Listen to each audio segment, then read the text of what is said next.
সেলাই কল কেরালার পুরনো খেলনা।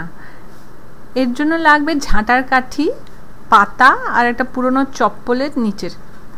এই ঝাঁটার কাঠিটা বাঁকিয়ে 3টে ফুটোর দুটোর মধ্যে ঢুকিয়ে দাও আর ঠিক মাঝখানে সোজা কাঠিটা রাখো।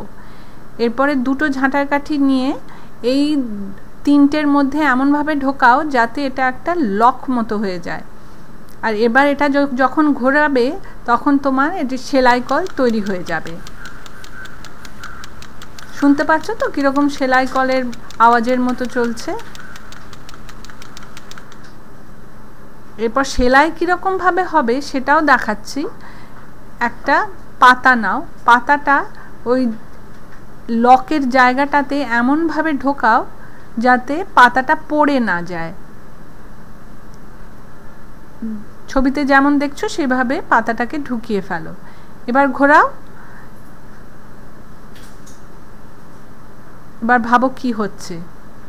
দেখেছো কি সুন্দর সেলাই কলে যেরকম ভাবে ফুটো করে করে সেলাই হয় ঠিক সেরকম ভাবে সেলাইয়ের মতো হয়ে গেছে।